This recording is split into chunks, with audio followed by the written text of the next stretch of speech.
All right, let's get into it. If you're revising for your AQA GCSE History exam, then you are in exactly the right place. We're about to break down one of the most chaotic, fascinating, and frankly wild periods in British history, Restoration England. Between 1660 and 1665, you've got everything: plague, fire, political plots, and this incredible explosion of culture. So let's dive in. So here's how we're going to break it all down for you.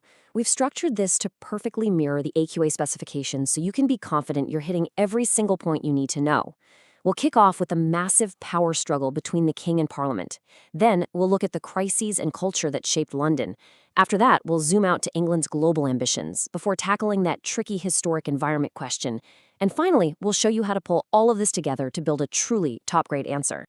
First up, let's talk about the politics, which were fragile, to say the least. You've got to remember, England was just coming out of a brutal civil war and a decade with no king at all. So when Charles II came back to the throne, yeah, there were celebrations, but underneath it all, this was a really tense political experiment. Everyone was basically holding their breath. So what was the massive shift here? Well, England went from the really strict Puritan-led Commonwealth under Oliver Cromwell back to a monarchy. That meant the king was back, the royal court was back, the Church of England was back, but the memory of that bloody civil war was hanging over everything. The huge question on everyone's mind was, could the king and parliament ever actually trust each other again? And at the heart of the whole era were these major flashpoints. That deep distrust from the Civil War led to constant arguments, especially about money and religion. See, Charles always needed cash, but Parliament was terrified of giving him too much power, especially with all these fears about Catholicism simmering away. This tension actually led to the birth of the very first political parties. You had the Whigs, who wanted to limit the king's power, and the Tories, who backed him. The whole conflict reached a boiling point in 1681 when Charles just got fed up, sent Parliament home, and decided to rule all by himself. Well, all that mistrust eventually just exploded into a whole decade of paranoia. First, in 1678, you had the Popish Plot, a completely fabricated conspiracy that whipped up this massive anti-Catholic hysteria across the country. That directly fueled the Exclusion Crisis, where Parliament desperately tried to block Charles's Catholic brother James from ever becoming king.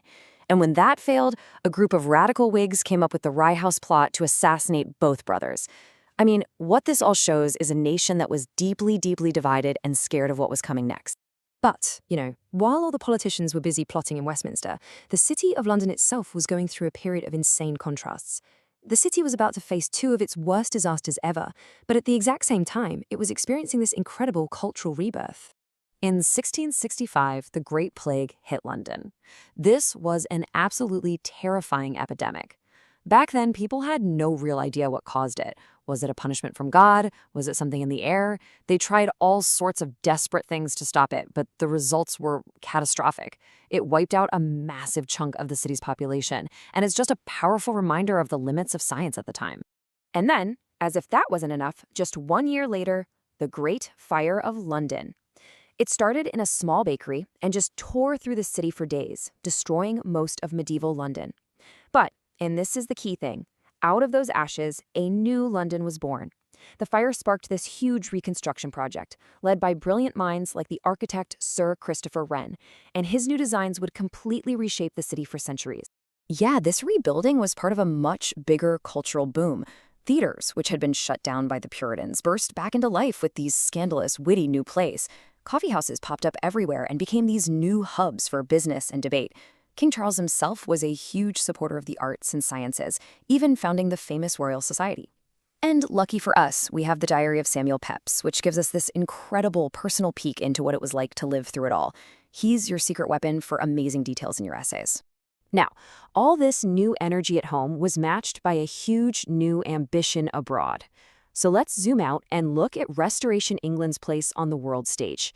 This was an era where the nation was really trying to grow its wealth and power through trade, colonization, and, yep, war.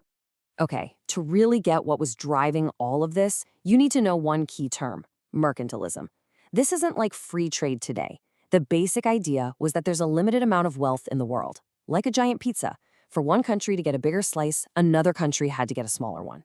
So England's goal was to control as many trade routes and resources as it could to make sure the biggest slice of the pie came back home. And the Navigation Acts were basically mercantilism in action. These laws said that any goods coming from English colonies had to be carried on English ships. This was a direct shot at their biggest economic rival, the Dutch, who were the kings of global shipping. So what was the impact? Well, it definitely boosted England's sea power, but it also led directly to a series of really brutal wars at sea. And you can see England's reach stretching all over the globe. The East India Company grabbed power in places like Bombay, while the Hudson's Bay Company was dominating the fur trade in North America. But, and this is really important to remember, this global expansion had a very dark side. It was built on the exploitation of colonies like Jamaica, and it was powered by the horrific growth of the transatlantic slave trade. Trade, land, and war were all tangled up together. Okay, let's shift gears and tackle a part of the exam paper that sometimes trips people up: the historic environment question. This is where they give you a specific historical site from the period and ask you to analyze it. It might sound a bit daunting, but trust me, once you know the formula, it is totally doable. And listen, you really want to get this right. This one question is worth a full 10% of your entire GCSE grade, so let's make sure we nail the technique. So here it is, your 4-step plan to absolutely nail this question, and it comes straight from the AQA spec. Whatever site they give you, maybe it's a theater, a fancy house, or one of Wren's new churches, you just work through these questions. First, what was it for? Second, what does its design tell us about the time? Third, who was connected to it? And crucially, the last step, how does it connect back to the big themes we've been talking about, like royal power, cultural change, or global trade? Right? Final section. Let's bring everything together. How do you take all this knowledge and turn it into a top grade exam answer? The secret is to think in themes and build a really strong, clear argument. An amazing way to structure any essay on this topic is to think about the Restoration era as being defined by a series of conflicts or tensions. You could frame your whole argument around the clash between the king and parliament, or the religious battle between Catholics and Protestants. Or what about that stark contrast between disaster and cultural boom? Using these tensions as the pillars of your argument will give your answer so much depth and focus. So, I'll leave you with this final thought, which is exactly the kind of big question that examiners love to see you grapple with. Was Restoration England a golden age of culture, or was it an era that was really just defined by crisis and conflict? The very best answers will argue that it was, of course, both, and they'll explain how those two sides of the story were completely intertwined. Now go and plan out that answer. You've got this. Good luck.